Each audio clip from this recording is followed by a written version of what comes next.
In today's episode, Lou and I are going to be going through 12 different categories, such as flow, lyricism, and even something like versatility, and deciding who is the best rapper from each one. Not only that, guys, but we're going to be doing a bunch of other videos on the main channel. So much cool content on the way, and thank you for the support as always. So, if you do enjoy this video, smash the like button and hit the subscribe button, because we're going to be doing more of this on a week-to-week basis. But Lou, are you hyped for this? The first time we ever do this video. It's a video concept that you and I have been trying to do for a long time, and, well, it finally happens. I'm excited, man. And we speak about the GOAT rapper quite often when it comes to narrowing it down for different assets, different capabilities.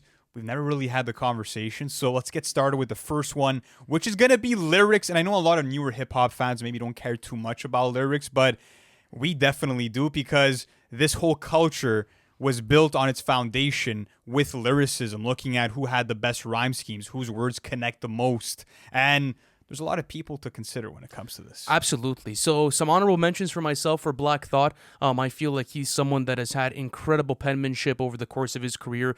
Someone that has always been consistent, and like you like to say, Lou, has never had a whack verse. Another artist that I'd like to bring into this conversation is MF Doom. I feel like Doom has had one of the most unique pens, and one of the most, I would say, interesting when it comes to imagery and character building. Another pen that I really enjoy is Eminem. I always felt like Eminem's penmanship has been very unique, but also very accessible. And when it comes down to his rhyme schemes and the amount that he's able to fit into a verse, it's always beautiful. But ultimately, I know my selection, and I want you and I to kind of reveal them together. But what about you? Honorable mentions. Honorable mentions. When it comes to the underground scene, I was looking at people like Brownsville rapper Ka. He's someone who's incredible in our recent time. You have Billy Woods, you have LZ, you have Blue. There's a lot of people from the underground that do deserve more love when it comes to the conversation. For more mainstream artists, Eminem, like you said, Black Thought, Lupe Fiasco is someone who I think when it comes to crafting song concepts like Wave Files or Precious Things or Mural, there's no one that has as vast of a lexicon of the English language like Lupe does. So it was tough for me to not put him as my number one. But when it comes to the number one pick, are we on the same page? Okay, let's reveal it. What do you got? Nazir Jones for me. I have Nas, absolutely. You do? Okay. Yes, absolutely. Nas is the best lyricist of all time for me. And like you said, like let's say you want to look at the lexicon and the vocabulary conversation. Lupe's above. You go to Lupe Fiasco. Let's say you want the rhyme schemes and the imagery. You go to Eminem. You go to an MF Doom. Let's say you want consistency within streams of thought and the way that, let's say, the ideologies come out and just the ability to preach knowledge. You go to someone like a Black Thought, for example. But I feel like Nas has all of that. Nas is the total package as a lyricist. And when you want to go on to songs like a Rewind or I Gave You Power, his ability to storytell as well as put them into these beautiful conceptual pieces for these rap records is always A1. Also, some of the most influential writing of all time within the genre, with a song like The World Is Yours, for example, or A New York State of Mind, Life's a Bitch. There's so many fantastic pieces that have been written by Nazir Jones, and just also the influence of how that's transcended over the years to lyricists like a Kendrick Lamar, for example, or even someone like an Eminem,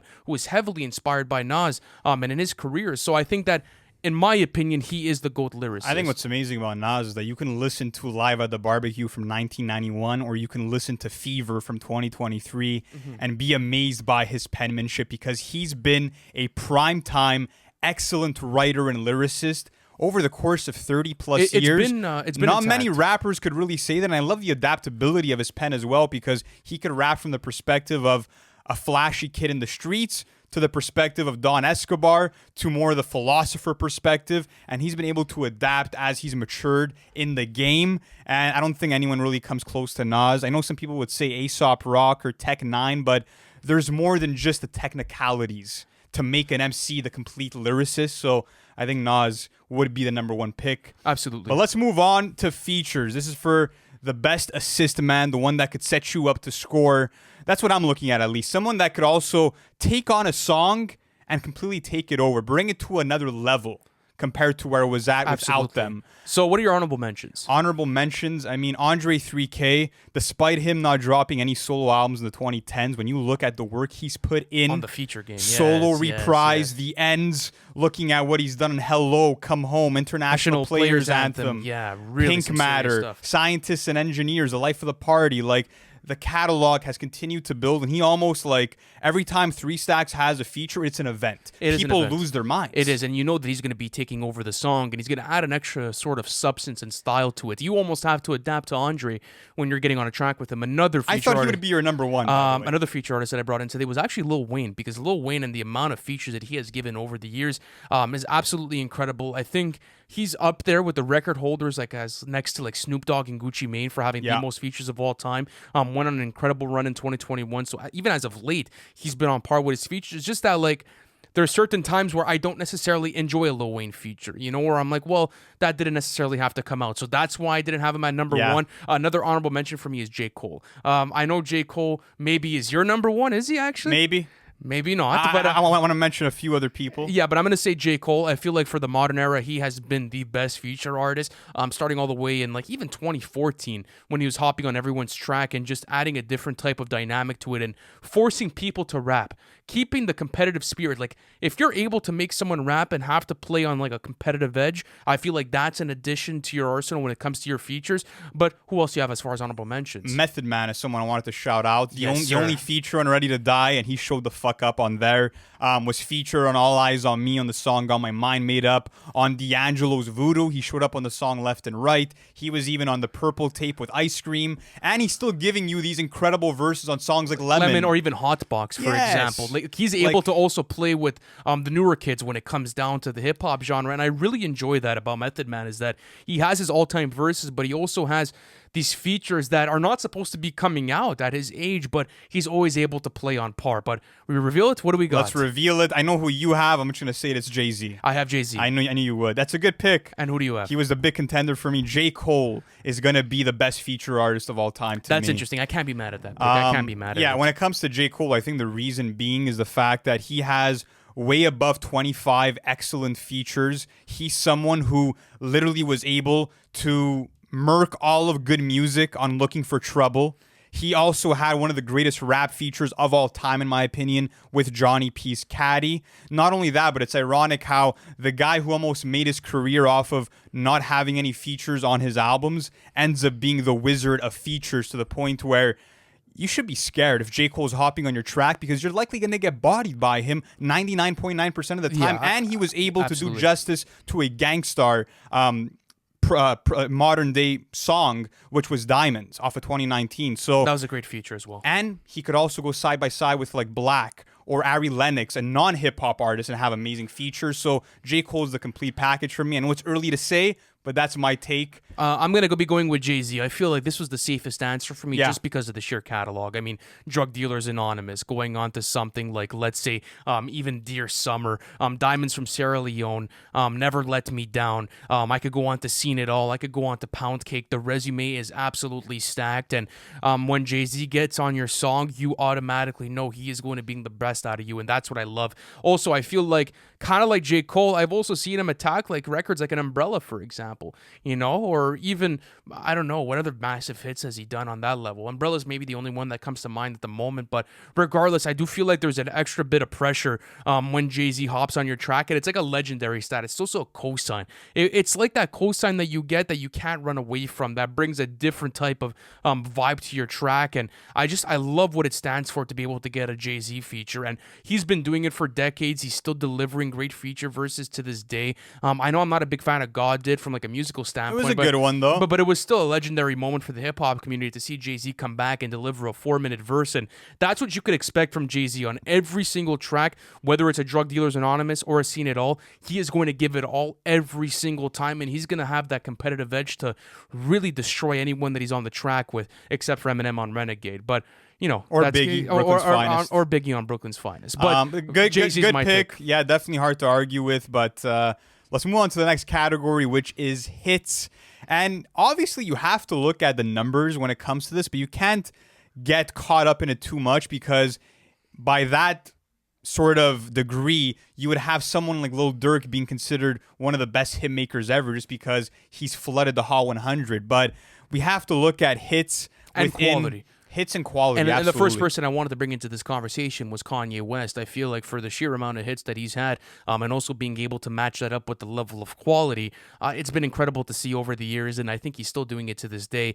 Just incredible hit maker, and he's always never had to sacrifice his artistic integrity to be able to get to that number one That's position. true, but I do feel like this argument does come down to three different artists. And I think you're going to agree with me. Yeah. It comes down to Kanye West, it comes down to Eminem, and Drake. Absolutely. I think it has to be that trident when you're looking at it. And to be honest with you, I feel like, let's say Kanye West and Drake were to do a versus battle, 20 songs versus 20 songs.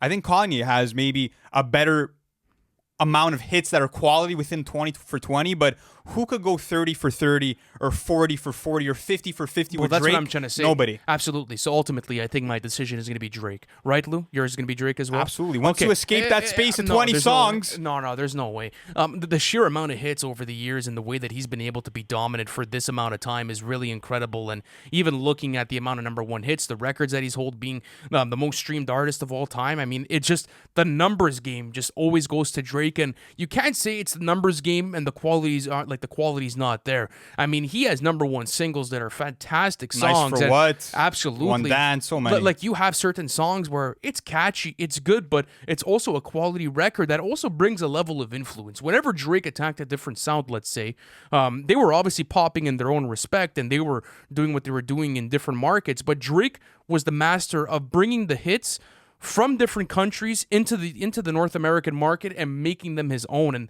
that's something I really Yeah, appreciate. he could spot those upcoming trends and then just explode them. And just bring them to a whole different level. Like his eye and intelligence for business and marketing mixed in with the quality of the records is unmatched by anyone else. I think Eminem also has to get credit, but even when it comes down to it, like I feel like people really bought into the album experiences when it came to Eminem.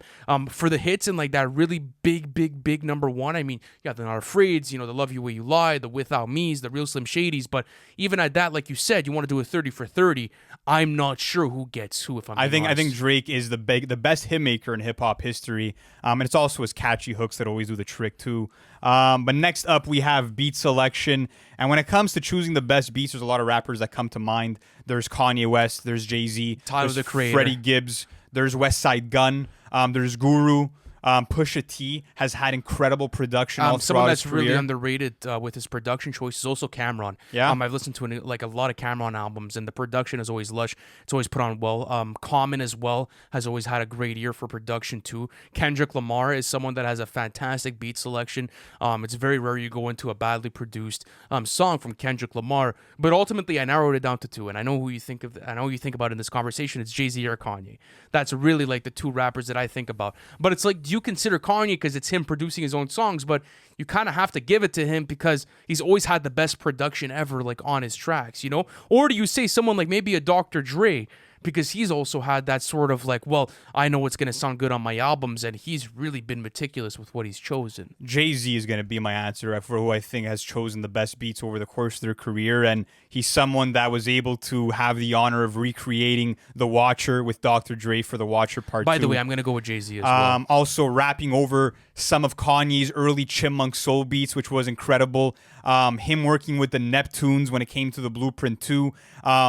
Jay-Z's beats with Timbo have been legendary. The Timbo bounce and Jay-Z's braggadocious energy. Him working with Swizz Beatz, Irv Gotti, DJ Quick, DJ Premier on something like the Evos or So Ghetto. Like, when it comes to the roster of producers that have touched Jay-Z's catalog, nobody really compares. That's very true. Ultimately, I gave it to Jay-Z just because I think when you have to look over the course of his career, he's been able to really shape up a soundscape that no one else has been able to do as well. Not only that, but like if it wasn't for Jay-Z, like you wouldn't have some of the best producers of all time or best artists of all like time. Like a Just Blaze. Exactly. Would he be who he is? Well, I think Just Blaze was also doing a lot of stuff before Jay-Z, but I think that I'm saying the Blueprint really took Just Blaze to another level entirely. Well, even working with Timbaland and Pharrell. With Bink. You have these producers that are legends in the game, and it's really because like Jay brought it to a whole different level with them and elevated them. So yeah, absolutely. I think we're gonna go with Jay-Z. But let's keep going on with this. By the way, I have Jay-Z for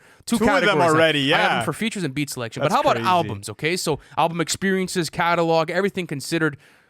Who do you have in contention? I think that when it comes to like the most consistent discographies from the start to the finish, of their catalogs, the people that come to mind for me would be Outkast or Lauryn A Tribe Hill. Called Quest or Biggie. Would you throw Lauryn Hill in there? That was someone that I had in an honorable It's just mention. too short of a catalog, I guess. But yes, it counts. No, I mean, because you yeah. do have, if Yeah, you're the counting the score and Fugees, yeah. yes. If you're counting the score also, then yeah. Lauryn Hill is in there too. Kendrick Lamar. A Tribe Called Quest. You say Tribe Called Yeah, Quest? I said Tribe and Outkast, yeah. So I think those are really like the most decorated, let's say, catalogs within the genre. But when it comes to like the most classic albums, the best album maker who takes it the most serious and tries to really make projects that move the needle the most, it's Kanye West. We've given this take before. It's an easy one. Do you agree? This one's easy. Absolutely. Kanye West. Kanye's name is right there on my document. There right you now. go, man. Absolutely. Okay, but how about for flow?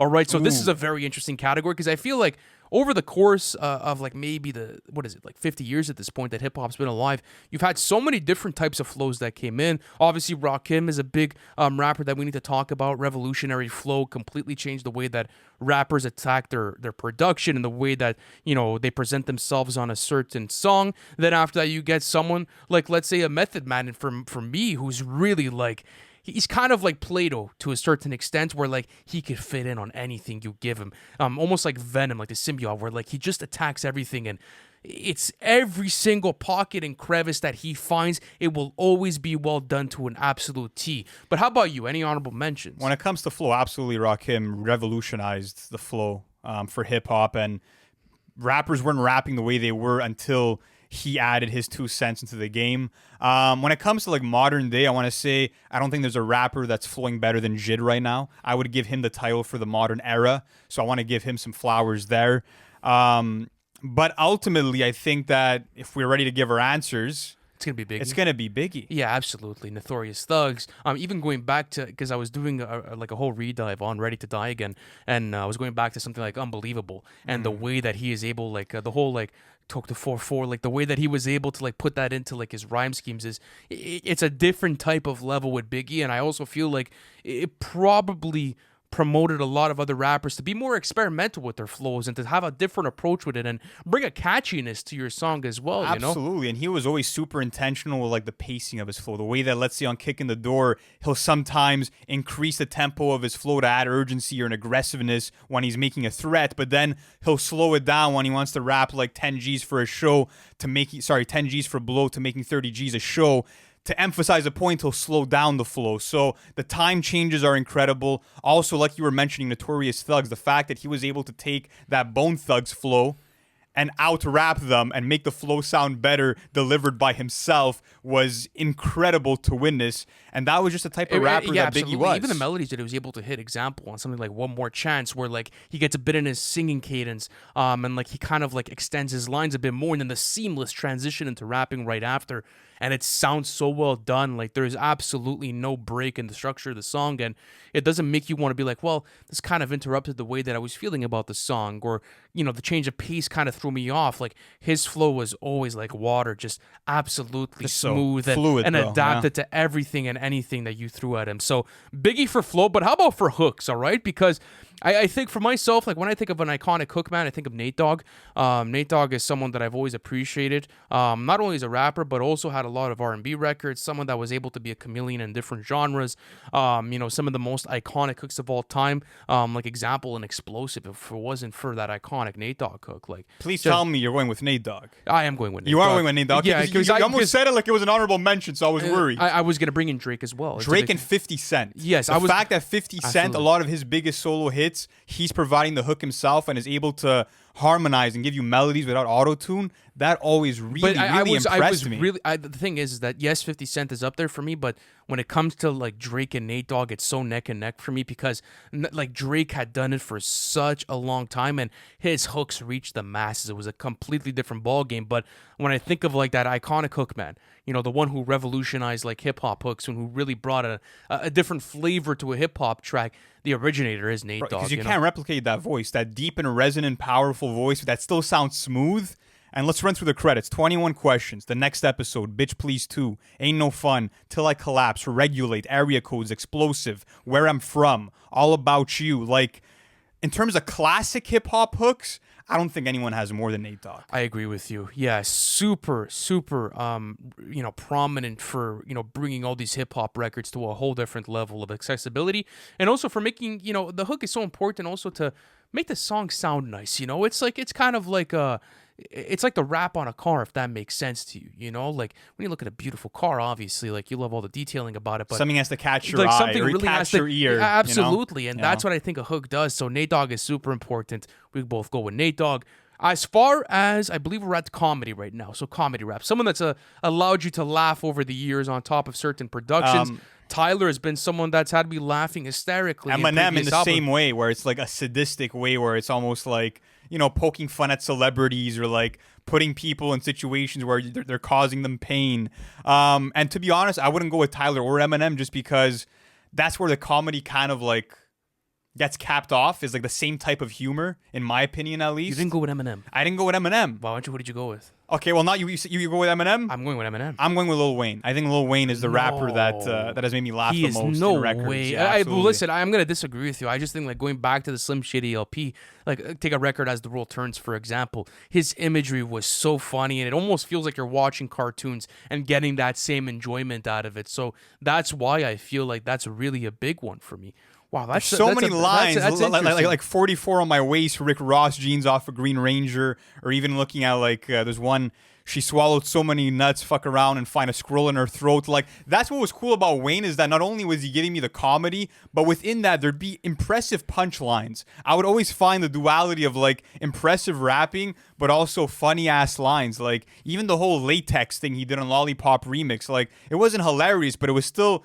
It makes you chuckle. It's like, what the fuck? This is so ridiculous, but yet it's resonating with you because of how impressive it is, the way that he's able to manipulate these words. So Lil Wayne, other recommendations I would have would be Danny Brown, Snoop Dogg, Childish Gambino, have funny bars and whatnot. But I don't think we always go to hip hop for comedy, but when you do get it, it's always fun. It's a nice treat. Yeah, absolutely. And it's a good thing to have on your side. But let's keep going on with this. Let's go evolution. So a lot of artists have had incredible evolutions over the years.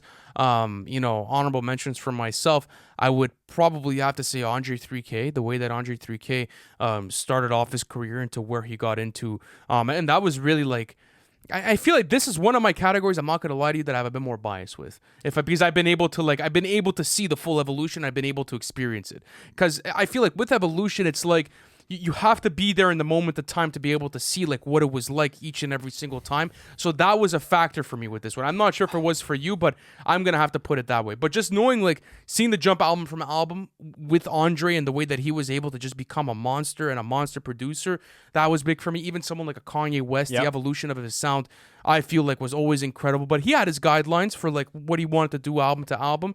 But where are you going with this? I feel like the best way to track someone's development when you want to talk about evolution for an artist is, to simply put it, listen to their first album to their more recent album, or first song to their latest song, to really be able to tell how much growth there's been, how much change has occurred over time. And I do agree with you. Andre, Big Boy, Tyler's in there for sure. Kanye West, Denzel Curry is someone else who's had a fantastic evolution over the years. But ultimately, I don't know if there's that much bias in the answer that we have, just because, again, if you listen to something like Easy Mackin', or if you listen to Blue Slide Park, all the way up to Circles, that transformation where you're literally able to see someone who was rapping since they were in their teen years to a full-grown adult and get to literally see them age on record.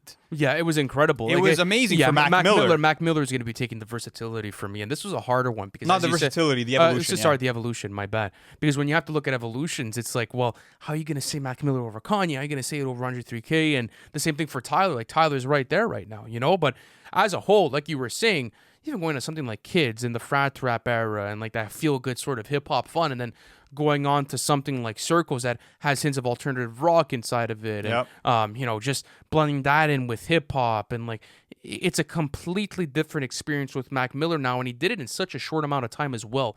Not only that, but just like an Andre 3K, just like a Tyler, and just like Kanye, like he got better over time also with his production. I was diving deep in a lot of artist interviews that were talking about Mac's evolution, not only as a rapper, but as an artist as a whole, because he's a multi-instrumentalist. It's incredible because as he continued to, let's say, advance his career, he would pick up different instruments. He would want to pick up, let's say, different instruments like a guitar, for example, or certain types of instruments that would add into his production. So I also appreciate that. And for himself to be able to also play alongside a producer like a John Bryan, for example, that also had a say in a late registration, and to bring that into a circles format, that for me is very impressive. And also the types of, the types of artists that he was able to play with, like a Thundercat, for example, that's not done by a rapper that was making projects like Kids.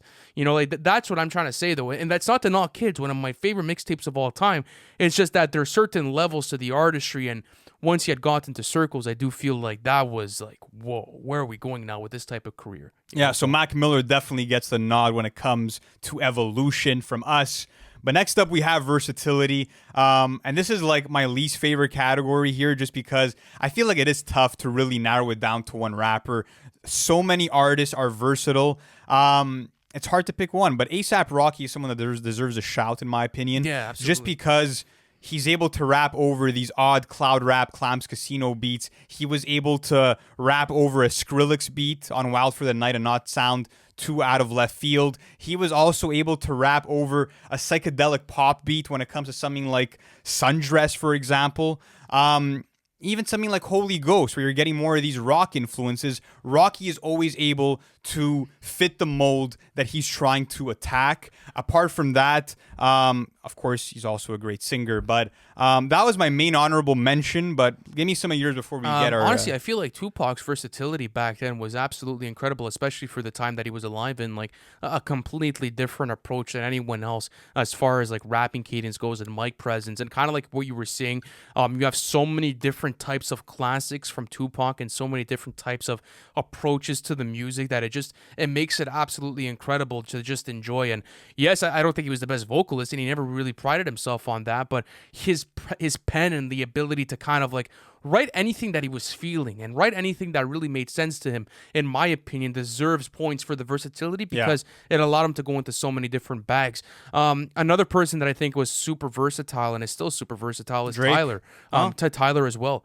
Tyler is someone that I really, really, really enjoy when it comes to him attacking, example, neo soul productions, him attacking even electronic music, him attacking boom bap hip hop beats, him attacking R&B and soul, like whatever subgenre or genre that he decides to go into, he'll add his own flavor and his own versatility to it, and I really do feel like that is a big thing for him. But for versatility, I ended up going with Drake. I did not go with Drake. I think that Drake's a great pick at the end of the day, just because he's able to perform in like 100 different genres or subgenres. But at the end of the day, it's like you still know that it's Drake. You could still hear that it's Drake making these records. So what's your answer? My answer might be a hot take, might not. It's going to be Childish Gambino. And I think the reason why I want to go with Childish Gambino is that I can turn on a project like Camp, where you're getting obviously a rap record from Childish Gambino, but then I can turn on a record like Awaken My Love, where I'm getting funk and soul, or I can turn a record on like 31520, where I'm getting more alternative R&B, and within each of those records, Childish Gambino sounds like a different artist on all three of those records. I like that. That's pick, something actually. that I really value a lot, the fact that you're able to totally transform and transition into new genres and recreate yourself in the process. And also, a project like Awaken My Love is incredible. So not only is he able to make the attempt and take the risks, but he's able to execute upon the versatility. I really too. like that. The reason why I might be speaking about Childish Gambino very soon. Okay. The reason why I like Childish Gambino as well is because, as you said, the way that he attacks it is really like his strong suit. Like, he'll never have a mishap on anything. He'll never really miss any sort of mark with anything. Checks all the boxes. Looking at Awaken My Love, that's all the proof you need. And I'm going to be speaking about that project very soon. But for myself, when I came to the versatility, I'm like, well, versatility is kind of like, how far could you extend? How far could you really go? And for Drake, I've seen him legitimately do it all, as far as hip hop goes, as far as all kinds of different productions. One area I never really saw him go into was really rock. That's interesting. I never saw Drake go into a rock band. Drake doing some heavy metal. I'm with it. All right, so I'm gonna have Drake as my pick. You're gonna have Childish Gambino. But how about the singing? What do you have here? Honorable mentions. I have Tory Lanez. I have Childish Gambino once again. Ty Dolla $ign, Anderson .Paak, I think, is an incredible singer, really reminiscent of the Motown era and Marvin Gaye. XXXTentacion, just his raw vocals always shook you to your core and brought that emotion out. Juice World, another great singer. Black, Missy Elliott was also a great singer. But to me, there was a really clear answer for this one where, it's only one person that had pipes spectacular enough for me to be like, yes, this is the So person. what's your answer? What's your answer? I have Childish Gambino here. Wow, bro. I have Lauryn Hill. Oh, I think Lauryn Hill. Do you want to take your answer back? Yeah, You I'm gonna could. switch my answer. You're right, actually. You're absolutely right. No, I'm gonna switch my answer right away. I how the fuck didn't I think about her for this category? Yeah. But okay, you know what? I'll just do my little So I think on the cards now, you guys are gonna see Lauryn Hill for my pick, but. Yeah, you've convinced me. But regardless, I think that Childish Gambino, like when I was looking at his resume for singing performances, I just had to go to Awaken My Love. It is really impressive. It is really impressive what he is able to do vocally. But yeah, like look at stuff like Killing Me Softly and shit like that. Bro, but she's a seasoned singer. I think that when she was a kid, she had vocal training. She was singing in these gospel choirs. And like you said, when you go to the Fugees album, the score, you would have Miseducation. Just her soulful presence when she's singing, the powerful falsetto notes she's able to hit. It's unlike anyone else in the hip hop genre. As well. It is. I'm sorry, guys. I didn't catch on to that one. Yeah, absolutely. It would definitely. And be she also popularized melodic rap for the genre, which is also very important. So she needs her flowers. Lauryn Hill is the answer. How about Drake? There. You have Drake as far as an honorable mention here? You're not a fan of Drake as a singer? I think he's a great singer. I just think there's some better singers in the genre. What about you? Interesting. I had him as an honorable mention as well. Fair. He's someone that I always feel like had strong singing performances over the course of his year. It's a big part of his music as well. But all right, Ad-Libs. Very interesting. Ad-Libs, yeah. I mean, listen, when it comes to Ad-Libs, honorable mention for me would be DMX with the dog barks. Yeah, that's crazy. So iconic. And it was so perfectly on brand for his sound, too, and the aggressive hip-hop he made in the 90s. How about a West Side Gun? West Side Gun's up there, too, for the modern era. Absolutely. How about a Travis Scott? I think Travis Scott should be in consideration Travis as well. Scott's in consideration. Migos. Absolutely. The Migos had incredible Ad-Libs. They popularized Ad-Libs also in the 2010s. Mad-Libs. You said Mad-Libs. Oh, okay. But no, I had Takeoff as well. I feel like Takeoff was fantastic with his Ad-Libs as well. But I might have a hot take here for my Ad-Libs. I don't think it's a hot take. I think we have the same one. It's Playboi Carti. I have Kendrick Lamar, bro. What? Wow. Kendrick? You went with Cardi? I went with Cardi. Wow, I went with Kendrick. I need to hear the Kendrick argument. I never even heard him being tossed up into these combos. Oh, bro, like the do, like all of the stuff that, like all of the dynamic vocal performances that he layers. Because an ad-lib at its core, it's like, let's say it's certain vocals that are like layered next to your line, or let's say behind it. I always felt like Kendrick had super dynamic ad-libs throughout his entire career. He has. Even like the stuff like the West, you know, like those types of like psychedelic-esque ad-libs that almost feel like they're a part of the production. I feel like it is one of his most underrated assets as a rapper, and not many people really think about it. So I'm like, you know what, fuck it. Like, I have never heard a rapper use ad-libs like that. I had Cardi in contention as well, just because it's literally his entire like sound. That's the reason why I had to go with it, is that when you look at his vocal offerings and what his sound was built off of, the fact that he's gained so much interest and so much hype into his sound, which is primarily built off of ad-libs, looking at a song from the beginning of his career, like Do That Shit, all the way to something like Bino, almost half of like you're having 50% words, 50% ad-libs in terms of the vocals. And to really captivate an audience by doing that, you're the king of ad-libs to me. I also had Pusha T in contention. That was another that was another one. But also like the way that he was able to, I like the way he did that. The way that he was able to like, I feel like I like a more a dynamic factor to his verses as well with certain ad-libs. It really made it an enjoyable moment for me throughout all of his records. So yeah, I ended up going with Kendrick, man. I always found that his ad-libs were super unique. They were super intentional as well, and I named you just a couple, but you could go through like To Pimp a Butterfly or even GKMC, Section 80, Mr. Morale as well, and just find the intention in the ad-libs, and they're always so well hidden because you're always so focused on the lyricism, but you never really notice what Kendrick does behind his lyrics to be able to enhance them. So I think that's going to wrap up today's episode. That is going to wrap up the episode, guys. Let us know, what are your answers for the best rapper in all of these categories? Which categories should we bring next time if we do this series once again? And as always, guys, smash that like button, hit the subscribe button if you're new. More fire content on the way. And thank you so much for the endless support and for sticking by throughout the entire video. We'll catch you next time. Peace.